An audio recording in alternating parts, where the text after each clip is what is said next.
여러분 반갑습니다. 반갑습니다. 우리 예수님의 오심을 갈망하고 기다리는 구주강림 대림절 첫 번째 주일입니다. 우리는 비록 신약시대를 살아가기 때문에 예수님의 오심을 알고 그분이 다시 오심을 기다리는 재림을 사모하고 있지요. 그렇지만은 우리가 잠시 시간의 그 바퀴를 돌려서 예수님이 오시기 전에 그 경건한 유대인들이 속히 모든 죄에서 자신들을 구원하실 메시아를 기다리는 그 마음들, 하나님조차 속히 메시아를 이 땅에 보내서 이 어지러운 세상을 하나님이 아름답게 창조하셨지만 어리석게 죄로 타락한 이 세상을 속히 구원할 메시아를 보내시기를 그렇게 기다리신 하나님의 마음도 헤아리면서 우리가 이 대림절을 경건하게 보내면 좋을 것 같아요. 여러분에게 그런 예수님의 오심과 다시 오심을 갈망하는 그 경건한 사모함과 두려움이 가득한 이 대림절 5주 또 4주의 기간이 되기를 기원합니다.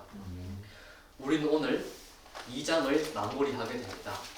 우리가 1장에 이스라엘의 심판을 뒤이어 2장부터는 이스라엘 주변 열방, 동서남북의 모든 열방이 만물과 역사의 주관자이신 하나님의 주권이 미치면서 언약 백성인 이스라엘을 중심으로 한 열방도 하나님의 심판 대상으로 동시에 포함되고 있다는 것을 우리는 쭉 봐오고 있어요. 그리고 각각의 나라들은 비단 과거 스바냐서가 기록될 당시에 그 나라들에게만 주신 메시지가 아니라 오고 오는 모든 나라와 민족을 포괄하는 대표성과 보편성을 띠고 있다고 말씀드렸어요. 가장 먼저 등장하는 4절부터 7절까지 서쪽의 블레셋은 여호와의 말씀이 아닌 우상이나 재물과 같은 피조물을 창조주 하나님보다 높이는 나라와 민족을 대표한다라고 우리가 보았습니다. 8절부터 10절까지 두 번째로 등장하는 동쪽의 모압과 암몬은 언약 백성인 이스라엘을 끊임없이 비하하고 조롱하는, 오늘날의 신약시대를 살아가는 우리들의 용어로 바꾼다면 끝없이 교회를 함부로 조소하고 폄훼하는 세력을 대표한다라고 우리가 보았습니다.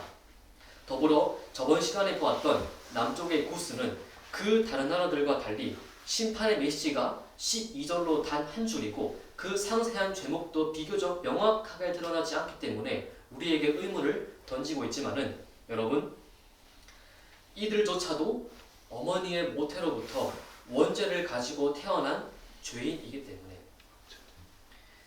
심판의 범주에서 결코 벗어날 수 없다라고 하는 전 인류의 실존을 우리가 보았어요.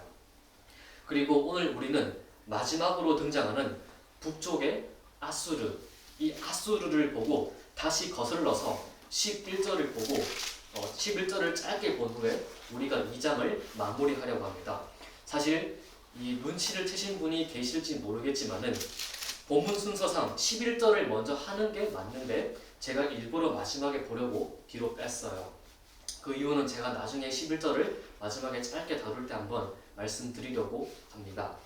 사랑하는 여러분, 가장 먼저 아수르에 대한 심판의 메시지가 어떻게 시작되고 있는가? 여러분 13절 한번 다 같이 한번 읽어볼까요?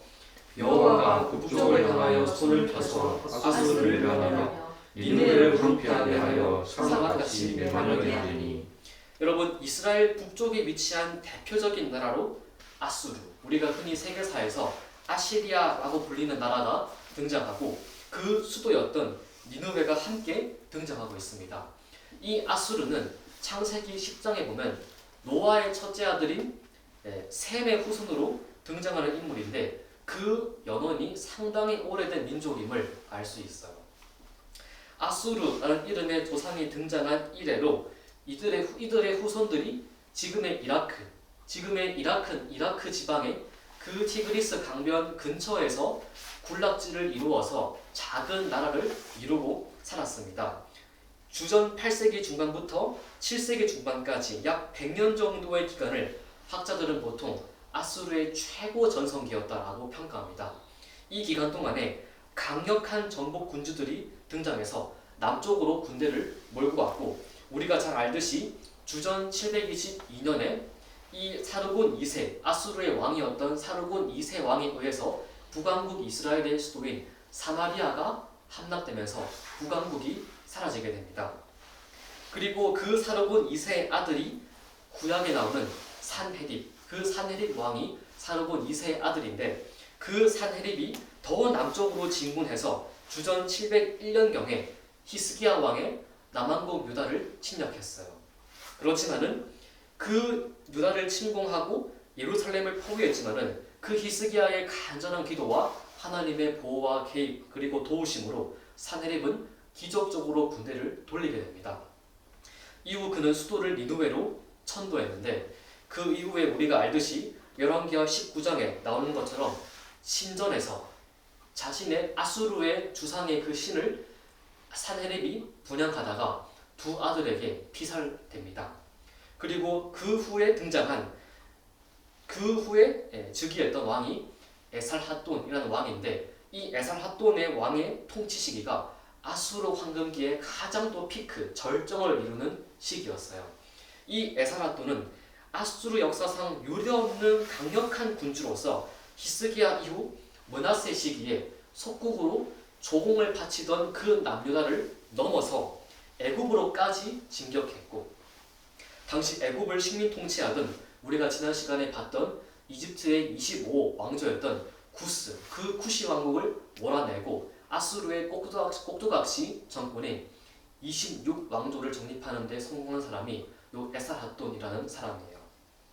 그렇지만 여러분 이렇게 고대 근동의 강대국을 대표하고 후에 등장할 바벨론과 우리가 역사 속에서 무수히 많이 볼 수 있는 강대국을 상징하는 그 아수르조차 그 강력한 국력과 군사력을 바탕으로 도저히 무너질 수 없을 것 같은 요새를 구축하고 있는 강대국들조차도 성경은 그 나라가 하나님을 경외하지 않으면 결국 무너질 수밖에 없음을 분명히 우리에게 보여주고 있어요. 여러분 13절에 보면 아수르의 수도인 니느웨에 대한 심판을 언급하시면서 어떻게 말씀하고 있는가? 황폐하여 사막같이 메마르게 하겠다 이렇게 말씀하고 있어요. 사실 우리는 그냥 지나갈 수 있는 말씀이지만은 이 메시지를 아수르 사람들이 읽었다면 굉장히 충격을 받았을 말씀이에요. 여러분 왜냐하면 니느웨는 여타 문명의 을에 그러하듯이 티그리스 강이라는 천혜의 자원을 끼고 건설된 신도시예요. 신도시. 굉장히 계획적으로 만들어진 도시예요. 기록에 따르면 그 티그리스 강물의 옆구리를 다 파내서 그 니느웨 성 자체가 해자로 둘러싸인 요새였고 심지어 그 티그리스 강물을 성 안으로까지 다 들여와서 성 안에 강과 운하가 흐르도록 만들었다. 수로가 있었다라는 기록이 고대 근동의 문헌에 존재합니다. 더욱이 어떤 기록에 보니까 산헤립이 자신만을 위한 공중정원을 이 니느웨 성 안에 자신의 궁궐에 만들었는데 놀랍게도 그 티그리스 강의 물을 끌어와서 인위적으로 물이 위에서 아래로 흐르도록 공학적으로 그 당시의 기술로 설계해서 정원들에 있는 식물들에 자연스럽게 물이 공급되도록 만들었다라는 기록도 우리가 볼 수 있어요. 그만큼 니느웨는 누가 보아도 당시 사람들의 시선으로 봤을 때 도저히 황폐하여 사막같이 메마르게 된다라는 것은 도저히 물이 넘쳐나는 그 니느웨 사람들의 입장에서 사막같이 된다라는 것은 도저히 이해할 수 없는 말씀이었던 것이죠. 여러분 더욱이 니느웨 성 그 자체만 봐도 최강대국의 수도면서 신도시답게 난공불락의 요새였어요. 요새. 니느웨 성벽의 높이만 해도 약 30m. 우리로 치면은 아파트 10층의 높이입니다. 그 성벽의 두께만도 약 15m. 굉장히 높고 두꺼운 성벽을 니느웨를 둘러싸고 있었어요. 실제로 주전 612년에 아수르의 뒤를 이어서 신흥 강대국으로 부상한 나라 바벨론, 우리가 신바벨로니아라고 알고 있는 바벨론과 그 근처의 나라였던 메대의 연합군이 니느웨에 쳐들어와서 수일 동안에 그 니느웨 성벽을 무너뜨리기 위해서 전투를 벌였는데 꿈쩍도 하지 않았어요. 꿈쩍도 하지 않습니다. 연합군이 굉장히 큰 피해를 보면서 고전했고 몇 번을 두들겨도 꿈쩍도 하지 않았기 때문에 사실상 포기했다고 해요. 여러분 그런데 흥미롭게도 갑자기 전에 보지 못한 폭우가 스콜처럼 막 니느웨 성에 내리면서 그 전까지만 하더라도 비가 내려도 그 정도까지 홍수가 나고 홍수가 창일할 정도의 비가 오지는 않았는데 니느웨 성에 갑자기 그렇게 갑작스럽게 엄청난 폭우와 스콜이 휘몰아치면서 결국 니느웨 성벽의 일부가 그 비 때문에 강력한 물줄기를 가지고 뿌려대는 그 비 때문에 성벽이 무너지게 되고 그 성벽 사이로 바빌론과 메대의 군대가 쳐들어가서 니느웨 성이 무너집니다. 함락이 돼버립니다. 니느웨가 그렇게 자랑했던 티그리스, 해자, 운하 한꺼번에 범람하면서 그 탄탄하던 성벽이 와르르 무너지는 모습을 고대 근동의 문헌은 기록하고 있어요. 여러분 수년간 버텨온 제국의 수도가 한순간에 무너지는 것은 우리가 보기에 도저히 이해할 수 없는 일인 것 같지만은 놀랍게도 성경은 하나님은 미리 이 말씀을 예언했어요. 여러분 니느웨를 향한 경고의 메시지를 담고 있는 구약의 예언서가 나훔서인데 그 나훔서 1장에 이런 말씀이 나옵니다. 그가 범람하는 물로 그곳을 진멸하시고 자기 대적들을 흑암으로 쫓아내시리라. 방금 말씀드렸던 이 고고학적 발굴의 흔적, 기록과 성경의 예언이 정확히 일치함을 우리가 확인할 수 있어요. 하나님의 일이었다라고 우리가 봐야 하는 것이죠. 이렇게 수도 니느웨를 빼앗긴 아수르의 잔당들은 여러 곳을 전전하면서 다시 세력을 규합하면서 권토중례를 준비했지만은 주전 605년 니느웨 성이 무너지고 약 7년 정도가 지난 605년경에 바벨론의 느부갓네살 2세에게 완전히 소탕되면서 아수르는 역사 속으로 사라지게 됩니다. 이게 아수르의 역사예요. 여러분 그래서 그 니느웨 함락의 비참한 결과를 어떻게 묘사하고 있습니까? 여러분 14절 한번 같이 한번 읽어볼까요? 14절 각종 짐승이 그 가운데 때려올 것이며 다와 고슴도치가 그 기둥 꼭대기에 깃들이고 그것들이 창에서 올 것이며 문턱이 종합하리니 백향목으로 지은 것이 벗겨졌습니다. 우리가 앞에서 보았던 블레셋이나 모압과 암몬처럼 전형적인 심판의 결과 뭡니까? 사람의 흔적을 도무지 찾을 수 없고 사람이 도저히 정착할 수 없는 황무지로 변해서 사막의 들짐승과 회파된 왕궁과 가옥들 내부에 들짐승이 우글우글거리는 그 처참한 모습들, 기둥 꼭대기와 창과 문턱에 그 짐승들이 따리를 틀 것이라는 완전한 파멸과 심판과 멸망을 보여주고 있어요.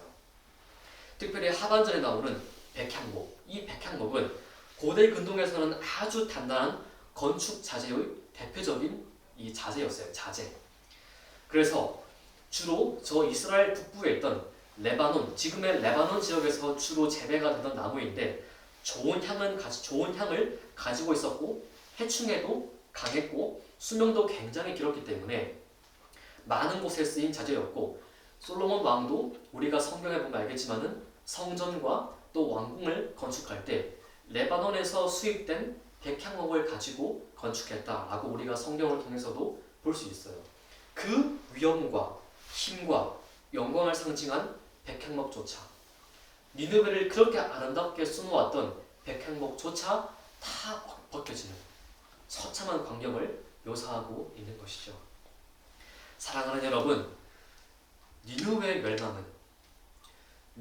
멸망은 얼핏 보기에 티그리스라는 자연재해가 티그리스 강물이 범람하고 비가 내리는 자연재해 때문에 일어난 우연적인 사건이다. 이렇게 사람들은 볼 수 있겠지만은 성경과 하나님의 말씀을 담은 이 예언서는 그렇게 보지 않습니다. 티그리스 강물이 결정적인 역할을 한 심판이었고 하나님께서 예언을 따라서 자연을 이용하신 것이죠. 자연을 이용하셔서 니느웨가 멸망에 처하게 된 거예요. 여러분, 그렇기 때문에 13절 하반절에 나오는 사막같이 메마르게 된다라는 이 말씀은 얼핏 보기에 모순처럼 들립니다. 물로써 심판받았기 때문에 도시 곳곳에 물이 흥건할 텐데, 물로써 심판받았으니까 물이 곳곳에 막 흥건하게 있을 텐데, 놀랍게도 성경은 어떻게 사막이 될까? 사막같이 메마른다, 이렇게 우리에게 전하고 있어요. 여러분, 오히려 이렇게 말씀이 나오기 때문에 이 예언과 이 말씀이 안기는 아수르에게 더하는 비참과 모욕을 극대화하고 더하고 있어요. 당시 심판을 경험한 사람들은 자신들이 물로써 심판을 받았다라고 다 그렇게 경험했고 한 목소리로 그렇게 말할 테지만 훗날 그 니느웨에 갔을 때, 황폐화된 니느웨에 갔을 때 물 한 방울 한 방울 없고 물의 흔적을 찾아볼 수 없고 사막처럼 황량한 그 모습을 보게 된다면 이들의 말을 누가 믿어주겠어요? 자신들은 물로써 심판을 받았기 때문에 그 물을 탓하고 싶겠지만은 황폐한 니느웨 어디를 둘러봐도 물을 볼 수 없는, 물의 흔적을 찾아볼 수 없는 그곳을 둘러보았을 때 이 니느웨 사람들의 허탈함과 비참함은 극에 달했을 거예요. 그들이 그렇게 자랑스럽게 생각하고 이용했던 그 물이 정작 자신들을 멸망으로 이끈 결정적인 원인이 되어 푸념의 대상으로 삼고 탓을 하고 원망을 하고 싶어도 그 물의 흔적조차 찾아볼 수 없는 사막 한가운데에 덩그러니 서 있을 수밖에 없는 그들의 심정은 아마 말로 표현할 수 없을 만큼 비참했을 것이고, 성경은 이렇게 예언서의 특징 중에 하나인 문학적인 장치로서 이 비참을 극대화하고 대적에 대한 심판을 강조하고 있는 것이에요. 사랑하는 여러분, 우리는 역사 속에서 수없이 많은 강대국을 만나게 됩니다. 한 시대를 풍미했고 풍미하고 있는 나라들을 우리는 수없이 보고 있습니다. 지금의 팍스 아메리카나라고 불리는 미국이 그렇고, 저 멀게는 구약시대부터 애굽, 구스, 아수르, 바벨론, 바사, 그리고 헬라, 팍스 로마나, 로마 제국까지 수없이 많은 대제국을 우리가 볼 수 있습니다. 그렇지만 사랑하는 여러분, 그렇게 위엄과 영광을 뽐내고 자랑하던 강대국조차도 다 끝이 있습니다. 끝이 있어요. 우리나라만 하더라도 한반도의 북부를 넘어 중국의 일부를 점령했던 고구려 700년 조금 넘는 역사고, 사만을 통일했던, 삼국을 통일했던 신라식 신라 1000년 가까운 세월을 지냈어요. 992년. 굉장히 긴 세월이지만은 결국은 끝이 있습니다. 1000년을 못 넘기는 것이죠. 세계사를 보더라도 가장 길게 조속한 나라 중 하나인 로마도, 이름이 바뀌었지만은 로마도 1500년 지나서 망합니다. 긴 시간 같지만 1500년 시간의 한계가 우리 앞에 닥친 것이죠. 로마도 그렇게 세계를 제패했던 나라도 끝이 있습니다. 이 세상에 존재하는 모든 것에는 아무리 길어도 사람이 100세를 살고 120을 산다라고 하더라도 뭡니까? 끝이 있어요. 끝이. 결국은 끝을 향해 달려가는 존재예요. 조금 더 길게 경주하느냐, 짧게 경주하느냐, 그 차이지 누구나 결승점을 향해 달려갑니다. 우리도 지금 달려가고 있어요. 이 세상에 있는 것들 중에서 절대로 본질상 영원할 수 있는 것은 아무것도 없습니다. 하나님만이 영원하신 분이신 것이죠. 그분만이. 하나님만이 영원하신 분. 불과 얼마 전까지만 해도 아메리칸 드림이라는 꿈을 전 세계에 꿈꾸게 했던 미국도, 여러분 보셔서 아시겠지만 이제 200년 조금 넘은 나라인데 제가 볼 땐 그래요. 서서히 저물어 가고 있습니다. 나라가 그 부흥기를 거쳐서 지금까지 왔는데 미국조차도 지금 흔들리고 있습니다. 신앙의 자유를 찾아 이주한 그 잉글랜드와 스코틀랜드의 선교도들이 세운 나라가 미국이고, 그 미국의 건국은 기독교를 바탕으로 세워진 나라인데, 그들이 부와 재물과 명예와 패권을 자신들의 이익을 위해서 남용하고 그 중심성을 드러내면서 스스로 하나님과 멀어지고 말씀을 경시하기 시작하니까, 여러분 미국을 보십시오. 미국도 그렇게 저물어가는 것이에요. 하나님을 버리니까. 하나님을 경외하지 않는 나라가 얼마나 부할지라도 실상 가장 가난한 나라인지를 우리는 역사 속에서 볼 수 있는 것이에요. 사랑하는 여러분, 우리는 절대로 사람이나 나라를 의지하지 않습니다. 사람이나 나라는 그 변하지 않는 죄의 습성을 가지고 있기 때문에 우리 죄인을 진리와 성령 안에서 중생하게 하시고 새 피조물로 세우실 수 있는 유일한 권능을 지니신 하나님을 우리는 의지하는 것이에요. 이사야서 2장에 너희는 인생을 의지하지 말라.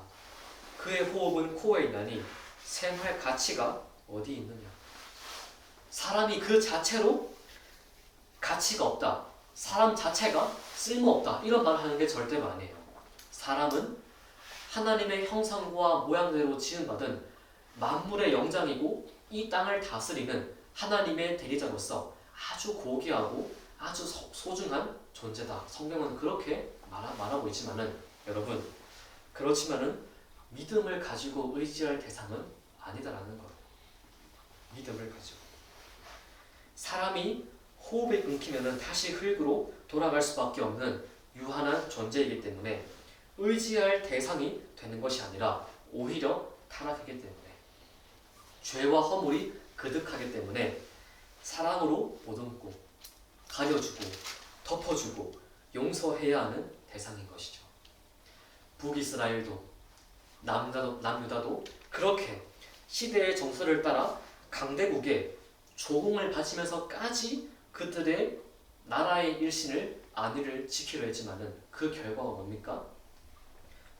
주님이 아닌 상한 갈대 같은 그들을 의지했다가 결정적으로 망하고 만 것입니다. 여러분, 세상을 한번 잘 보십시오. 사람들이 타락했고, 그렇지만은 범사의 영원을 사모하는 종교성이 사람들의 마음의 내면에 다 존재하고, 시대의 불확실성을 안고 살기 때문에 개인은 누구나 노후를 준비하고 보험을 들고 돈을 모으고, 우리 사회는 연금이나 각종 사회의 그 제도를 정비해서 사람들의 불안과 두려움을 덜어주려고 애를 씁니다. 그렇지만 여러분, 우리가 조금만 생각을 길게 보면은 이런 것들이 우리의 궁극을 책임지는 것이 아님을 우리가 알 수 있어요. 궁극.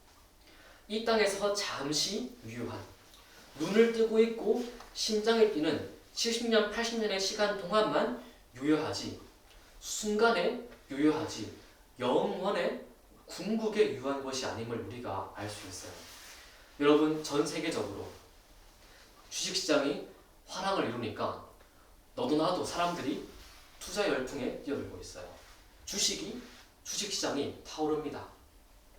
사람들이 미래가 거기에 있다. 시대의 불확실을 타파할 미래가 주식시장에 있구나. 화랑이니까 다 몰려듭니다.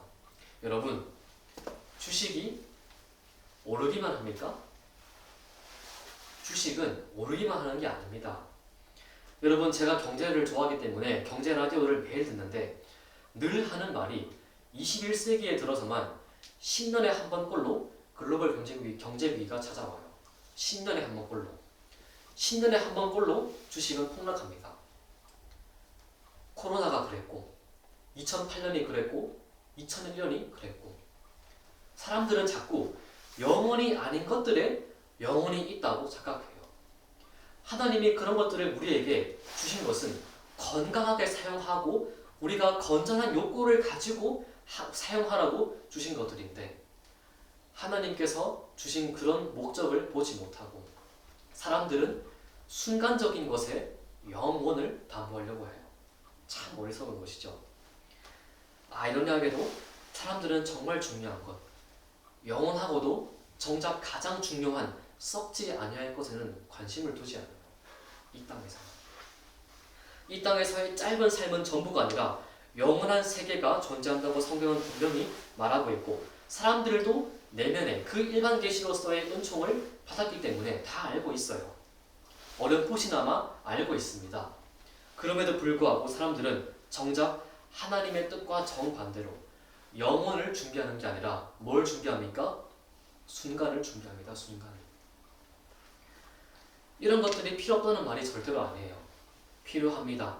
필요합니다. 그렇지만은 우리가 이 땅에서도 하나님이 선물로 주신 것들을 누릴 수 있는 자유가 우리 인간의 영혼을 담보하는 것으로 오해하면 절대로 안 돼요. 절대로 안 됩니다. 하나님이 잠시 우리에게 맡기신 선물에, 주님의 손에 그득한 선물에 눈이 다 뺏긴 채 정작 봐야 할 것을 보지 못하는 영혼의 질병을 우리는 가장 조심해야 돼요. 사람만큼 합리적인 존재가 없는 것 같지만은, 반대로 말하면은 중생하지 못한 사람만큼 어리석은 존재가 없습니다. 하나님이 성령을 통해 눈을 뜨게 해주셔요. 사람들이 다 몰려가서 하지 않으면 오히려 바보 취급을 당하는 그런 것들을 의지하는 것이 아니라, 사라져버릴 아수르 같은 강대국을 의지하는 것이 아니라, 그럴싸해 보이는 사람을 의지하는 것이 아니라, 심지어 나를 의지하는 것이 아니라 영원하신 분, 진짜 우리가 영혼을 걸어야 될 하나님을 의지하는 것이 얼마나 중요한지 성경은 반복해서 우리를 일깨우는 것이고, 그게 인생의 참된 자랑거리가 되는 것이에요. 여러분과 저는 어떻습니까? 나이가 많든지 적든지 우리는 나이가 더해질수록 일정한 정도로 걱정과 두려움을 안고 살아갑니다. 저도 예외가 아니에요. 한 해가 더할수록 우리는 주름살만이 아니라 걱정의 주름살도 함께 늘어갑니다. 미래에 대한 걱정과 두려움들 다 있습니다. 부인할 수 없는 사실이에요. 그렇지만 사랑하는 여러분, 꼭 기억합시다. 우리는 영원하신 하늘의 아버지를 왕으로, 주인으로 모시고 있는 성도입니다. 그리고 그 아버지께서 이미 여러분의 삶의 모든 지경을 예비하셨고 우리의 발걸음을 안전하게 이끄십니다. 거기에 우리는 믿음으로 반응하며 순종으로 한 걸음씩 내딛는 것이죠. 여러분, 우리가 산상설교에서 지금 목사님의 강해를 듣고 있지만은, 산상설교에서 보았듯이 주님이 제정하신 기도문에서 가장 으뜸되는 문장은 간구가 아니에요. 간구가 아니라 뭡니까? 하늘에 계신 우리 아버지요. 부름과 기업입니다. 부름과 기업. 주님이 누구신가? 주님을 간절히 부르고, 아, 하늘에 계신 분이다 기억하는 것입니다. 기도의 첫 출발은 간구가 아니라 주님을 부르고 기억하는 것이에요. 주님이 계시는 것. 가장 먼저 주님께 간구로 우리는 달려가려고 하는 속성을 지니고 있지만은, 구하기 전에 먼저 하늘 보좌에 좌정하신 아버지를 기억하면서 간절히 부르는 것이고, 그 하늘의 아버지가 충만한 신성과 무한한 성품과 한계없는 전지전능으로 우리의 삶을 디자인하시고 섭리하신다라는 사실로부터 오는 참된 평강과 위로가 우리의 기도의 이미 절반을 차지하고 있는 것이에요. 기도의 시작은 그렇게 우리가 출발해야 됩니다. 주님께 합한 간구로 나아가기 위해서는 먼저 그분을 부르고 기억하는 것, 그게 중요하다는 거예요. 우리의 기도의 변화는 그때부터 이루어집니다. 기도의 변화. 주님이 어떤 분이신지를 알아야 우리의 기도가 바뀝니다. 주님을 제대로 모를 때는 두려움과 불안에 사로잡혀 내가 생각하고 계획하고 고민한 것들을 가장 선한 것처럼 여기고, 그것들을 거의 주님께 반강제로 협박해 주는 정도로 막 우리의 각오를 쏟기에 바쁘겠지만은, 주님을 아는 사람은, 주님을 진정으로 아는 사람은 기도가 다릅니다. 주님이 어떤 분인지 알기 때문에, 그분이 어떤 분인지 알기 때문에 주님을 전적으로 신뢰하고 믿고 의지하면서 오히려 내 생각이 아니라 당신의 뜻에 순종하고 합하는 삶을 살게 해달라라고 하는 기도의 대변혁이 일어나는 것이에요. 주님을 의지한다는 것은 단순한 종교적인 억구가 아니라 성도의 삶의 실존이 되어야 하고 정체성이 되어야 하는 것이에요. 세상이 어떤 말로 우리를 미혹하고 유혹해도 많은 사람이 모여서 거기서 낙오되지 않기 위해 적어도 이거는 해야 되지 않겠나 하고 우리를 끝없이 유혹하는 세상을 살아가고 있지만은 여러분, 곧 꺾일 상한 갈대 같은 그런 것들이 아니라, 상한 갈대가 아니라 참된 피난처고 도피성이신 참된 신이신 하나님을 일평생 믿음으로 의지하는 여러분과 제가 되기를 축복합니다. 사랑하는 여러분, 두 번째로, 그렇게 주님을 의지하지 않고 기세등등하던 아수르가 멸망하게 된 원인을 무엇이라고 말하고 있습니까? 여러분 15절 한번 읽어볼까요? 이는 깊은 생활과 영역 없이 거주하며 마음속에 이르기를 오직 나만 있고 나 외에는 다른 이가 없다 하더니 어찌 이와 같이 황폐하여 돌들이 엎드릴 곳이 되었는고 지나가는 자마다 비웃으며 손을 내밀었다. 아수르의 심판 이유를 무엇이라고 말하고 있습니까? 한마디로 말한다면 교만입니다. 오만입니다. 교만과 오만, 이렇게 우리가 아수르의 심판 이유를 요약할 수 있어요. 여러분, 특별히 나 외에는 다른 이가 없다, 이 말은 아수르를 뒤이은 강대국 바벨론이 똑같이 했던 말로서 이사야서 47장에 기록하고 있어요. 똑같이 하는 말입니다. 나 외에 다른 이가 없다, 내가 최고다. 교만입니다. 교만. 그만큼 교만은 단순한 만용이 아니라 하나님의 심판과 화를 자초하고 심판의 근거로 작용할 수밖에 없는 결정적인 심판의 근거임을 성경은 우리에게 보여주고 있는 것이에요. 아수르가 강대국으로 부상한 것은 그 나라가 다른 나라들보다 탁월하거나 힘이 강성해서가 아니라 하나님의 섭리와 역사 아래 이스라엘과 열방을 벌하는 심판의 도구로서 단순히 쓰임받은 것에 그침에도 불구하고 아수르는 강대국으로 부상한 게 자신들의 능력과 자신들의 군사력과 힘으로 된 것이 마냥 만용과 오만과 교만을 부리고 있는 것, 그리고 이 때문에 하나님께서 아수르 너희를 반드시 심판대에 세울 것이다 라고 경고하고 계신 것이에요. 사랑하는 여러분, 우리가 보통 우리 속담에 벼는 익을수록 고개를 숙인다, 이런 말도 우리가 속담에서 볼 수 있듯이 비록 성경에 등장하지 않지만 이 속담이 굉장히 저는 성경의 진리를 잘 담아내고 있다라고 저는 생각해요. 저는 다른 어떤 신앙의 열매보다, 다른 어떤 열매 다 중요하지만은 다른 어떤 신앙의 열매보다 무엇보다 성령이 우리 속에 만들어내시는 참된 속사람이 회복된 대표적인 모습의 성품을 상징하는 게 겸손이라고 생각해요. 겸손. 교만을 버리고 하나님을 의지하며 엎드리는 겸손이 다른 어떤 신앙의 열매보다도 중요한 것 같다, 저는 그렇게 생각합니다. 우리가 갈라디아서 5장에서 볼 수 있는 성령이 성도 속에 만들어내시는 성령의 9가지 열매를 우리가 다 알고 있는데, 그 9가지 열매에 비록 겸손이라는 열매가 포함되어 있지는 않아요. 겸손은 사실 없습니다. 그렇지만은 저는 그 모든 열매를 맺게 하는 가장 결정적인 수단이자 통로로서의 성품과 열매가 겸손이라고 생각해요. 겸손이라는 관을 통해서, 그 통로를 통해서 사랑이 만들어지는 것이고 희락이 만들어지는 것이고 여타 9가지 열매가 만들어진다, 저는 그렇게 생각합니다. 그 9가지 열매는 절대로 우리 스스로 생리적이거나 선천적으로 맺을 수 있는 열매가 아닙니다. 우리의 옛사람을 죽이고 성령과 말씀이 인도하는 대로 겸손하게 순복할 때 빚어지고 맺어지는 열매들인 것이죠.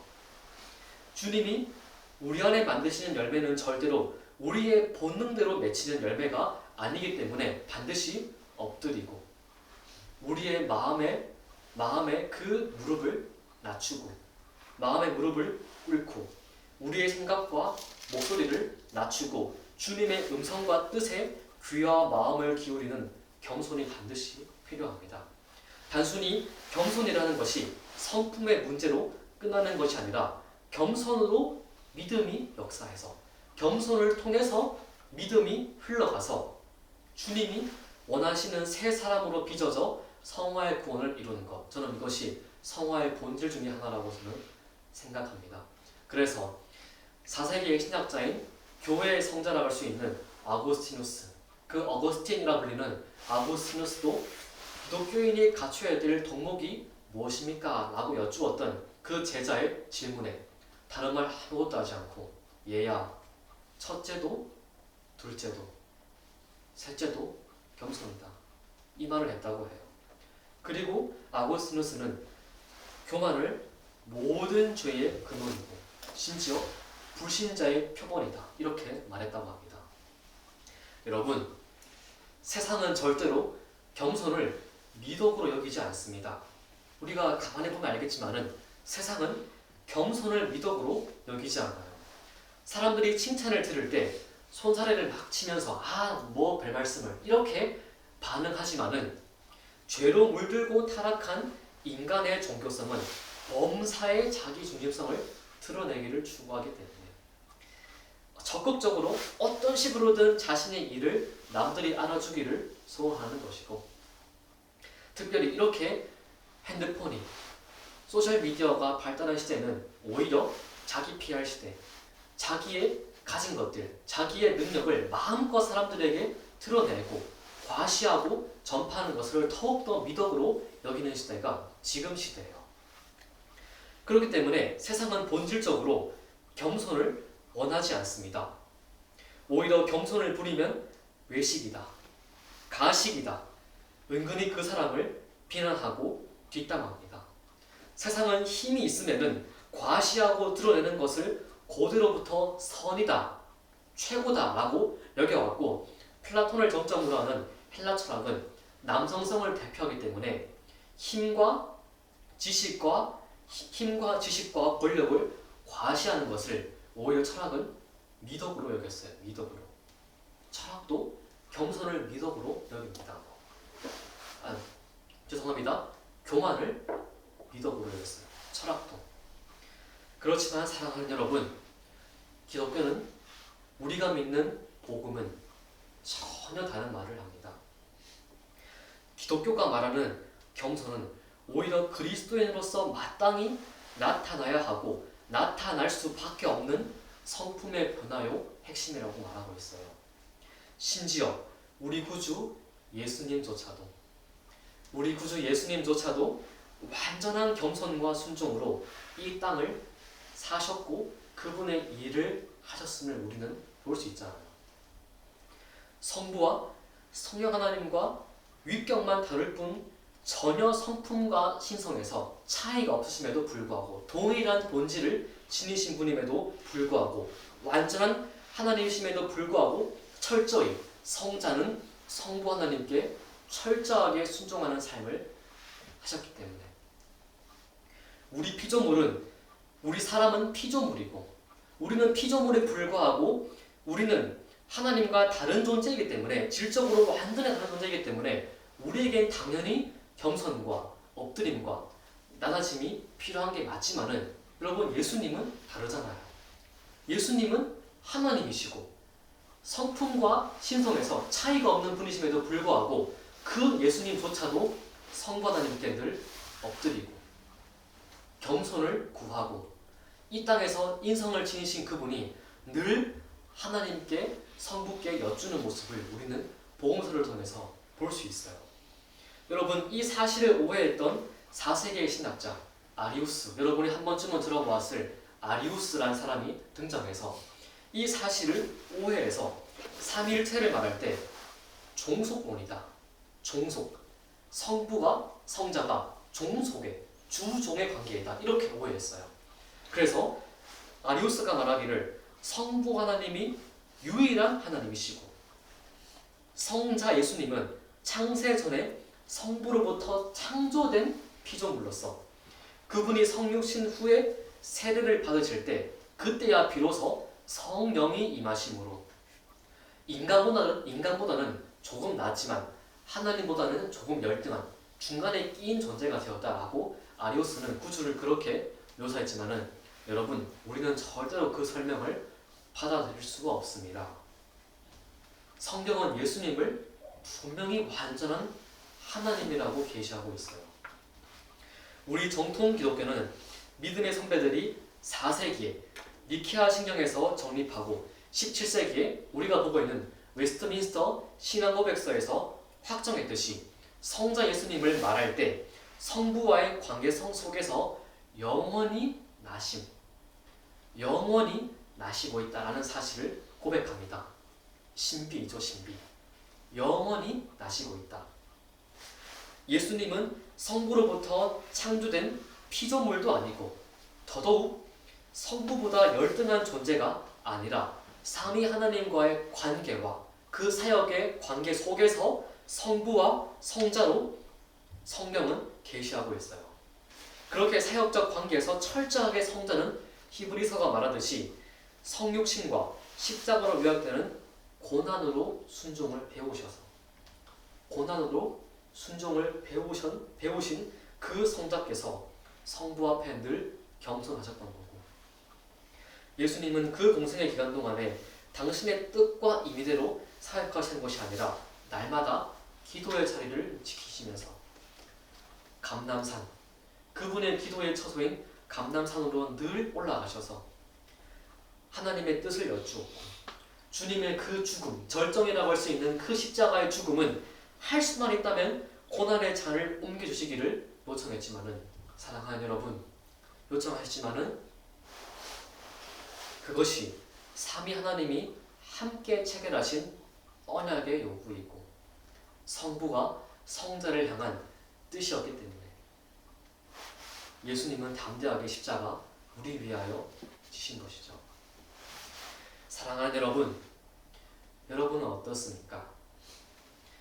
세상은 끝없이 인간의 능력과 존재에 대한 낙관을 이야기하고 신은 인간의 산물이고 더 이상 신앙이라는 건 유효하지 않다. 이렇게 끝없이 우리를 조롱하는 적극적인 무신론의 시대에 여러분은 어떻습니까?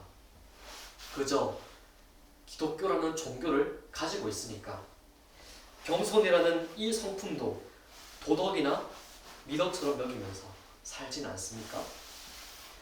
우리 구주 예수님도 하나님이심에도 그렇게 성부께 순종하는 삶을 사셨고 그 뒤를 따르는 우리도 완전하고 순전한 겸손의 삶을 살아야 하는데 여러분은 과연 그 삶 살고 있습니까? 하나님이신 구주도 그렇게 겸손하게 사신 분이신데 우리야 말할 것도 없겠죠. 우리는 더욱더 그래야겠죠. 그분을 닮는 성품으로서의 겸손은 기질이나 선택의 문제가 아니라 구원받은 자의 모습으로 반드시 드러날 수밖에 없는 신앙의 열매의 문제이기 때문에 우리 역시 그리스도의 소유이자 참된 신자로서 마땅히 겸손하게 주의 말씀과 뜻에 엎드리고 순종하는 겸손한 삶을 살아야 합니다. 사랑하는 여러분, 하나만 더 짧게 볼까요? 이렇게 이스라엘을 둘러싼 동서남북의 모든 이방 나라임에도 하나님은 심판의 메시지로 끝내시는 것이 아니라 당신이 진정으로 그들에게 원하시는 것이 무엇인가라는 것을 보여주고 있어요. 여러분 앞으로 돌아가서 11절 같이 한번 읽어볼까요? 여호와가 그들에게 누르게 되어서 세상의 모든 신을 시작하게 하더니 이방의 모든 해변 사람들이 각각 자기 처소에서 여호와께 경배하리라. 헛된 우상을 의지하고 피조물인 자기 자신들을 의지했던 이방과 민족의 과거 애굽의 재앙들처럼 하나님만이 유일한 신이심을 드러내시는 권능이 드러날 때 그 결과로 돌이킬 모든 해변 사람들, 곧 이스라엘을 넘어 바다 건너에 있는 우리를 포함한 이름 모를 이방의 모든 민족이 심판을 통해 그곳에서 여호와께 경배할 누굽니까? 남은 자들이 있다. 이 심판을 경험하고 그럼에도 불구하고 심판으로 끝나는 것이 아니라 나에게 돌아올 남은 자들이 있다라는 것을 이 말씀은 지금 보여주고 있어요. 여러분, 심지어 그 경배의 장소를 각각 자기 처소 이렇게 말하고 있어요. 구약의 관념에서 예배는 항상 예루살렘 성전에서만 가능했어요. 제사가. 그럼에도 각각 자기 처소에서 예배하는 시대가 도래한다는 것은 더 이상 물리적 성전인 예루살렘이 예배의 처소가 아니라 각 사람이 성전이 되어서 각 사람의 심령 속에 임하시는 성령, 그리고 그 성령의 내수를 통해 우리 몸 자체가 하나님의 성전이 되어서 누가 어디 있든지 상관없이 그곳에서 주님을 경배할 것이다 라고 하는 신약의 성령에 대한 강림을 간접적으로 우리에게 예언하시고 있는 것이에요. 약속과 언약을 미리 보여주시고 있는 것이죠. 여러분, 제가 2장을 처음 열 때 1절부터 3절까지가 1장의 이스라엘과 2장의 이방 심판 사이에 위치한 샌드위치 구조로서 주님의 진정한 마음과 핵심 음성을 담고 있다라고 제가 말씀드렸는데, 오늘도 똑같이 11절도 동서남북의 모든 나라의 심판 한가운데 끼어있는 샌드위치 구조의 모습으로서 똑같은 메시지와 중요성, 주님의 진정한 마음, 이방과 열방을 위하시는 주님의 진정한 마음을 전달하고 있는 모습을 우리가 볼 수 있어요. 사랑하는 여러분, 여러분 이렇게 남은 자처럼 행하고 있습니까? 남은 자처럼 이미 치러졌고 다가올 심판을 예수 공로 의지하여 모면하고 남은 자로서 부르심을 우리가 다 받아서 살고 있는데, 여러분은 단순히 과거의 심판이 면해진 안도감에 취한 것이 아니라 그 은혜의 깊이와 넓이와 높이가 얼마나 풍성한지를 알고 깨달아서 여러분이 서 있는 모든 장소가 예배의 처소가 되어야 하고, 우리의 작은 말부터 행동에 이르기까지 예배의 연장선이 되어야 하는데, 경건한 예배의 모습들이 있어야 하는데, 여러분은 그런 삶 살고 있습니까?